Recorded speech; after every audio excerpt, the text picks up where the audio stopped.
കഴിയുമെങ്കിൽ ആ മണിക്കൂർ, ഏത് മണിക്കൂർ? പിതാവിന്റെ ആ ഭൂമിയിലെങ്ങും അന്ധകാരമായിരുന്നു എന്ന് പറയുന്നൊരു മണിക്കൂറില്ലേ, പിതാവിന്റെ ഹൃദയത്തിൽ നിന്ന് ഞാൻ സെപ്പറേറ്റഡ് ആയി. അപ്പോഴാണ് ഈശോ ചോദിക്കുന്നത്, എന്റെ ദൈവമേ, എന്റെ ദൈവമേ, എന്തുകൊണ്ട് അങ്ങനെ ഉപേക്ഷിച്ചു?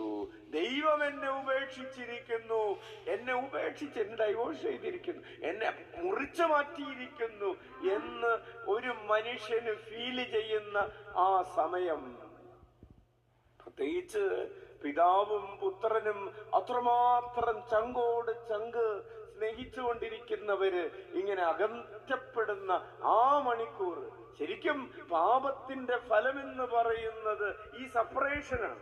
ഈശോ ആ മണിക്കൂറിലാണ് പാപത്തിന്റെ ഫലം മുഴുവനും ഏറ്റെടുക്കുന്നത്.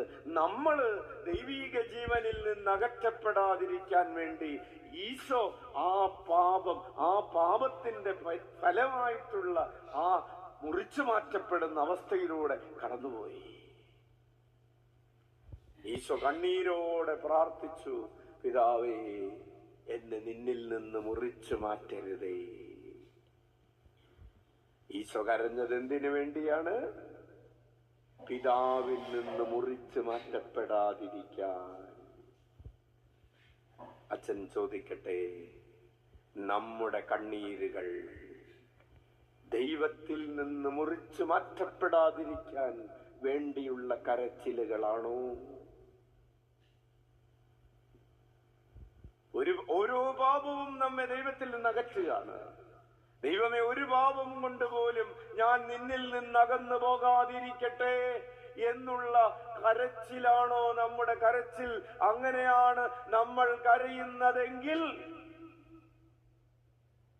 അതാണ് നമ്മുടെ കരച്ചിലിന്റെ കാരണമെങ്കിൽ, തീർച്ചയായും വചനം നമ്മോട് പറയുകയാണ്, കുഞ്ഞേ, നീ ആശ്വസിപ്പിക്കപ്പെടും.